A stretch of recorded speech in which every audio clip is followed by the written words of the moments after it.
இன்னைக்கு ரொம்ப டேஸ்டியான ஒரு ஸ்நாக் ரெசிபி பண்ண போறேன். இன்னைக்கு குக் வித் கோமாளில தர்ஷன் பண்ண ரெசிபி இந்த டேஸ்டியான மஷ்ரூம் croquette எப்படி செய்யறதுன்னு இந்த வீடியோல பார்க்கலாம். ஃபர்ஸ்ட் ஒரு கடாயில 2 டேபிள் ஸ்பூன் எண்ணெய், 1 டேபிள் ஸ்பூன் பட்டர் ஆட் பண்ணியிருக்கேன். உங்ககிட்ட ஆலிவ் ஆயில் இருந்தா அதை யூஸ் பண்ணிக்கோங்க, டேஸ்ட் ரொம்ப நல்லா இருக்கும். பட்டர் மெல்ட் ஆனதும் இதுல 1 டீஸ்பூன் சின்னதா கட் பண்ண பூண்டு, சின்னதா கட் பண்ண பாதி வெங்காயம் சேர்த்து வதக்கலாம்.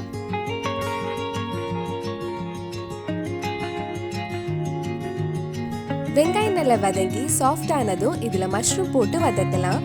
நான் இன்னைக்கு 100 கிராம் மஷ்ரூம் சின்னதா கட் பண்ணி எடுத்திருக்கேன். மஷ்ரூம் சீக்கிரமே வெந்துடும். இது ஒரு 5 நிமிஷம் கிட்ட வதக்கலாம். இதுல தேவையான அளவு உப்பு போட்டுக்கோங்க. நம்ம சேனல்ல நிறைய snack recipe, cook with Comali recipes எல்லாம் பண்ணியிருக்கேன். நீங்க இன்னும் அந்த ரெசிபிஸ் எல்லாம் பார்க்கலைன்னா அதோட லிங்க் கீழே டிஸ்கிரிப்ஷன்ல இருக்கு, அந்த ரெசிபிஸும் போய் பாருங்க. இப்போ 5 நிமிஷம் கிட்ட ஆயிடுச்சு. மஷ்ரூம் நல்லா வெந்திருக்கு. இனி இதுல 1/4 கப் மைதா ஆட் பண்ணி அந்த மைதாவோட பச்சை வாசனை போற வரைக்கும் 1 நிமிஷம் கிட்ட வதக்கலாம். நல்லா மிக்ஸ் பண்ணதுக்கு அப்புறம் இதுல 1 கப் பால் ஆட் பண்ண போறேன். பால் கொஞ்சம் கொஞ்சமா ஆட் பண்ணுங்க. கொஞ்சம் பால் ஊத்தி மிக்ஸ் பண்ணதுக்கு அப்புறம் மறுபடியும் மிச்சம் இருக்கிற பால் ஊத்தலாம். இது நல்லா கெட்டி ஆகுற வரைக்கும் கை விடாம லோ டு மீடியம் ஃப்ளேம்ல கிண்டி விட்டுட்டே இருங்க. டேஸ்ட் பார்த்துட்டு தேவைப்பட்ட கொஞ்சம் உப்பு ஆட் பண்ணிக்கலாம். இப்ப நல்லா கெட்டி ஆயிடுச்சு. இனி இது ஆஃப் பண்ணிட்டு சூடா இருக்கும் போது இன்னொரு பவுலுக்கு மாத்தி ஆற வைக்கலாம். இது நல்லா ஆறினதுக்கு அப்புறம் கொஞ்ச நேரம் ஃப்ரீசர்ல வச்சிருங்க. நம்ம ரெடி பண்ணி வச்சிருக்கிற மஷ்ரூம் ரோல் பண்ணி ஷேப் பண்ணதுக்கு அப்புறம் பிரெட் கிரம்ஸ்ல கோட் பண்ணணும். அதுக்கு ஒரு சின்ன பவுல்ல 3 டீஸ்பூன் மைதா எடுத்திருக்கேன். அதுல கொஞ்சமா தண்ணி ஊத்தி மிக்ஸ் பண்ணலாம். நீங்க முட்டை யூஸ் பண்றதா இருந்தா இந்த மைதா மாவுக்கு பதிலா நீங்க ஒரு முட்டை கூட பீட் பண்ணி எடுத்துக்கலாம்.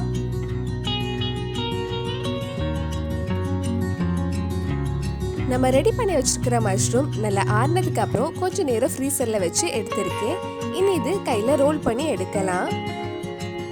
நீங்க இந்த மாதிரி ரோல் பண்ணணும்னு இல்லை, உங்களுக்கு பிடிச்ச ஷேப்ல ரெடி பண்ணலாம். பால் ஷேப்ல கூட நீங்க ரெடி பண்ணிக்கலாம். கையில் ஒட்டாம இருக்கிறதுக்கு வேணும்னா லைட்டா கொஞ்சம் எண்ணெய் தடவிக்கோங்க.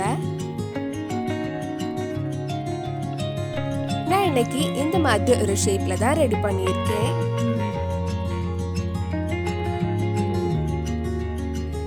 இப்போ மஷ்ரூம் மைதால டிப் பண்ணதுக்கு அப்புறம் பிரெட் கிரம்ஸ்ல நல்லா கோட் பண்ணி எடுக்கலாம்.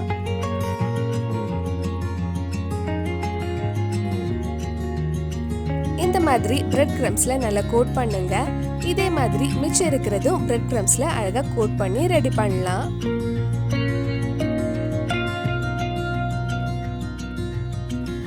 இந்த மாதிரி எல்லாம் ரெடி பண்ணதுக்கு அப்புறம் மறுபடியும் கொஞ்சம் நேரம் ஃப்ரீசர்ல வச்சதுக்கு அப்புறம் நம்ம ஃப்ரை பண்ணி எடுக்கலாம்.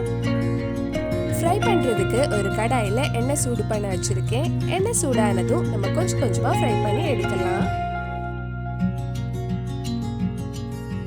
நல்ல கிறிஸ்பியா கோல்டன் பிரவுன் கலர் வந்ததும் எடுத்துடலாம்.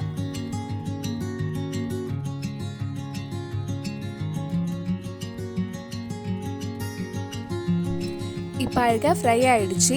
இந்த மாதிரி கோல்டன் கலர் வந்ததும் நம்ம எடுத்துடலாம்.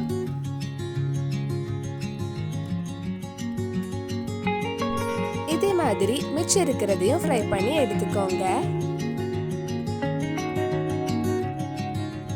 ரொம்ப டேஸ்டியான மஷ்ரூம் croquette ரெடி ஆயிடுச்சு. கண்டிப்பா நீங்களும் இந்த ஸ்நாக் ரெசிபி உங்க வீட்ல செஞ்சு பாருங்க. பிடிச்சிருந்தா இந்த வீடியோவை லைக் பண்ணுங்க, உங்க ஃப்ரெண்ட்ஸ் அண்ட் ஃபேமிலிக்கு ஷேர் பண்ணுங்க. வேற என்னெல்லாம் குக் வித் கோமாளி ரெசிபி நம்ம சேனல்ல ட்ரை பண்ணலான்னு கீழே கமெண்ட் பாக்ஸ்ல சொல்லுங்க. நீங்க இன்னும் என்னோட சேனல் சப்ஸ்கிரைப் பண்ணலைன்னா மறக்காம சேனலையும் சப்ஸ்கிரைப் பண்ணுங்க.